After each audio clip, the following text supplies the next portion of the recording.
What's up everyone, back for another beer review, and today is Wednesday, which of course means it's time for another Western York Wednesday here on the channel. And the beer I'm reviewing today once again comes from the Resurgence Brewing Company, and they're out of Buffalo, New York, and this is their CitMo IPA. So this is an IPA with a Citra and Mosaic hops. It comes in at 6.5% alcohol by volume. No IBUs listed. Time of review, this can is just under 2 months old. So this year, I'm trying to be a bit more diverse in the breweries that I feature on Western York Wednesdays, and Resurgence, they fit the bill. And that's because I've reviewed around, I'd say about a dozen beers from them on my channel over the years. However, since the fall of 2020, I've only reviewed, I believe 3 beers from them. And 2 of those beers were in a single review where I did a side-by-side. So that's not gonna cut it. So I picked up this one and we're gonna review it today. Now, why did I pick up the CitMo IPA? Well, a couple weeks ago, I made a little bit of news here locally because it actually won a silver medal at the New York State Brewery Awards. They entered into the hazy IPA category, which I think had 78 entries. And yeah, it tied for the silver medal with a beer from Underground Beer Lab, which is a brewery that's getting a lot of hype over the past year. So I thought it was cool to see. And again, this is just an IPA with Citra and Mosaic hops. I had it for the first time back on tap at their old brewery. I believe it was 2015. And I actually brought home a crowler of it, and I really enjoyed it. And to date, I think it's one of the best IPAs that I've had from Resurgence. And then I had it in a can a couple years later, and it was still just as good. And that's the last time I had it. I think it was 2017 or 18. So we're gonna pour it into the hashtag proper glassware. And as you can see, this is definitely a hazy IPA. Now, this is not super fresh, but it was kept cold the entire time, just under 2 months. And yeah, I'm curious to see how this one is. This does look a little bit more hazy than I recall this beer being back in the day. I mean, it was definitely, a hazy beer, but they have a spiel on the back that I did not read because I saw at a corner of my eye one tasting note. It said pine. That's what I saw. So I was like, oh, I'm going to look at it. So we'll try to remember to read it at the end. Now, this has your hashtag proper glassware. And honestly, in the glass, I think it looks as proper as you can be. In all honesty, it looks pretty awesome, but you want to see the actual beer itself. So yeah, it has that really hazy orange color. I like to say honey orange, but it has like a deeper, darker kind of orange color. Not like it's oxidized, but just a little bit richer. Has about a 2 finger, just over 2 finger of a off-white, somewhat creamy, but also somewhat soap sudsy looking head. Yeah, hold it up to the light. I see a little bit of like light coming through the bottom here, but otherwise it's opaque. You can't see through it. And again, I think it just looks kind of what a lot of people look for nowadays with a hazy beer. It doesn't have that crazy, like, shout out to Joe Senegali, friend of mine, fellow beer tuber, who says like you take, orange juice and you like pour milk into it. It has that kind of like vibrant, just milky kind of look to it. Not quite to that level, but not far off. Let's get a nose. It smells awesome, honestly. So I remember getting big peach notes out of this, and I'm getting big peach notes. And what I love, it doesn't bring it to the level of like a sweeter, like peach gummy ring. It's more of like an over-ripened, sweet, juicy actual peach. A little bit of mango, but there's tons of like OJ on the nose, ruby red grapefruit. And I don't say this a lot about hop-forward beers, especially hazies. A lot of people do. I typically don't. When I do, I mention it like I am right now. This has a juicy smell to it. It smells like it's going to be juicy fruits in general. A little bit of pineapple. It's almost like a shout out to DJ over at DJ's BrewTube, who really doesn't post anymore. One of my favorite beer tubers going back, 10 years ago. He used to say like a spicy kind of mango skin. And I haven't said that in a long time. Yeah, spicy mango skin in the nose. Yeah, so there's a lot of mango, pineapple, peach, OJ, grapefruit. There is a little bit of like an herbaceous kind of dankness, and they did say pine, so it could be like a little bit of like a pine resin, like a sappy kind of sprucey. We'll say more sprucey than anything. Yeah, because it does have like that pine, and we'll shout out Joe again because I already mentioned him, but it has a, in the nose, it smells like a little bit minty. And when he drinks some beers that, some hop forward beers where he's like, you are drinking OJ after brushing your teeth, that's kind of how this smells. Like, I'm not sure that's going to happen on the palate, but in the nose, I'm kind of getting that. Dude, this smells really fucking good. Honestly, this smells really good. Let's get into it. Cheers, everyone.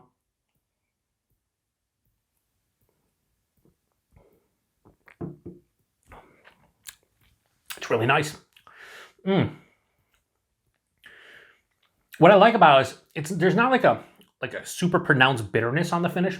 It's like mildly to like maybe mild to moderately bitter, but more to the mild side. This is very dry to me. It has a full-on dry finish. Really helps out balance the beer to the levels that I kind of need nowadays, because a lot of these hazies can definitely lean too sweet. This is pretty fucking good. I shouldn't be surprised because I really liked this back in the day. In fact, I used to give it like around a 4.25 on tap. So body on this one for 6.5%. Medium touch over. Actually a little bigger than I anticipated. I was thinking like straight on medium. It's a little bit over medium. The mouthfeel is what really wins me over between the two. While the body's nice and appropriate, the mouthfeel, it does have like a mild to moderate carbonation, but it's also smooth and creamy at the same time. It has actually a really nice creaminess to it. Yeah, it's very smooth on the back of the palate when on the finish. The taste isn't as complex as the nose, but all those characters are kind of here. Forefront, a lot of citrus. Now, it's not as juicy as it was in the nose, so the citrus is more like orange and grapefruit, but it has the juiciness components to both of those fruits, but also that pithy kind of zippy kind of bitterness as well. There's also an underlying like slight grainy malt sensation that I always remember with this one. It's definitely there, but it's very, very minute this time around. Halfway through the palate, I get that sweeter, over-ripened peach, just like a sweet, nice, just over-ripened peach, like very juicy from that aspect. That mango and spicy mango kind of skin is definitely there. A touch of pineapple, although not as big as it was in the nose. And then on the finish, it finishes with that sprucey. It almost has that drinking OJ after brushing your teeth vibe. I've done that a couple times in my life. I know Joe actually said he enjoyed doing that as a kid. I don't even know if he still does it, but Joe, what the fuck? You still enjoy it? But anyway, I definitely can see that with this one. I could see a lot of people saying that because it has like this sprucey kind of feeling on the back of the palate, and with like that, orange and grapefruit and citrus tone, it's reminiscent of that. But it does finish, again, full-on dry, mild to moderate bitterness, more approaching mild, not too sweet, and just a fucking really well-rounded hazy IPA. I can see why strip this label away and just, it's in a can, I'm drinking this. I would think this is from somewhat of a hype brewery, or definitely an upper echelon as far as like, what people think. I mean, Resurgence doesn't get that level of notoriety in the Buffalo area, but I think this is a beer that is extremely, extremely well done. The mouthfeel is just really nice. So this beer isn't absolutely amazing in my palate. It never was, probably never will be, but I got to give props to them. I think this is extremely well done, well brewed, and there's a reason why I guess it won a silver medal at the New York State Craft Awards, Craft Brewery Awards, or might just be New York State Brewery Awards. There's an actual like specific name, and if I was a better beer tuber, I would have actually went and saw what the actual name was, but it was the New York State Brewery Awards, okay? Anyway, rating on this. Oh yeah, 6.5%. I can tell this is sub 7% or sub 7.5%. The reason is because of that graininess kind of from the malt character, which you don't typically get, or at least I don't with like bigger, double IPAs and whatnot. But yeah, it's just really good. So CitMo IPA from Resurgence. I'm going to give this a, why change? I'm going to give this a 4.25 out of 5. Like, this is just really good. Plain and simple. Plain and simple. So, I'm going to first shout out Dan over at FLX Beer Reviews, who always shits on Resurgence and says all their IPAs taste the same, kind of like other halves. Now, I don't know if he's had this one before. I'm sure if he drank it, he'd give it like a 3 and be like, it's trash or whatever. But if you're open-minded with this, I can't see how really anybody who likes hazy IPAs would dislike this. You might not like it as much as I do, but like, it's really well done. Here's the best part too. I don't know what it is outside of Buffalo, New York, but here in the Buffalo, New York area, $12 a 4-pack. $3 a can for a 6.5% hazy IPA. That's a 4.2 out of 5 for me. Citra and Mosaic hops. Yeah, sign me up. And I think this has more Citra than Mosaic. Don't get like that berry kind of quality I get from Mosaic. It didn't have like a big dankness in the taste. It's more sprucey and pine. Oh yeah, I'll read the back. Let me read the back before. Let me just say, $12 a 4-pack. And availability, I don't know outside of the Western New York area if they, I'm pretty sure they get, I don't know if it's throughout New York State, but definitely, you can find them in New York State. I don't know if they get outside the state, but you go to their website or their Instagram and they probably, you can find out that way. It says strong aromatics of white grapefruit, I said ruby red, and citrus dominate the nose on this New England Style IPA. Take your tongue to the Green Mountains with hints of pine and resin dancing with a spicy tropical fruit flavors balanced out by the hop bitterness that characterizes the style. So a couple things. Pine and resin, yeah, but it's more sprucey for me. Spicy tropical fruit, spicy mango, so spicy stone fruit for me. And then it says balanced out by a hop bitterness that characterizes the style.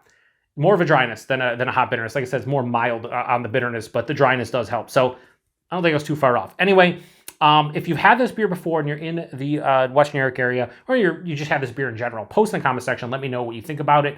I think there's a reason this has always been my favorite hop-forward beer from Resurgence, and now trying it for the first time in like 6 or 7 years, it's still my favorite hop-forward beer from Resurgence. It's just extremely well done, kind of what I want out of this style. It's not as explosive with the flavors, on the palate. I think that's what's stopping me from going higher rating-wise. Like, if it had just a little bit more intensity overall, I'd get to the 4 or 5 range. But for a Citra and Mosaic IPA, yeah, it's pretty fucking good. So, appreciate everybody stopping by for another beer review here on the Beer Patrol and another Western New York Wednesday. Check back next week. I don't know what I'm going to be reviewing, but I'm sure it's going to be something from the Western New York area. And like I said, I'm trying to be a little bit more diverse in the breweries that I feature. So, hopefully, it's something from a brewery that maybe I haven't featured on the channel in a year or two. So, we'll see. Anyway, to the next one. Cheers.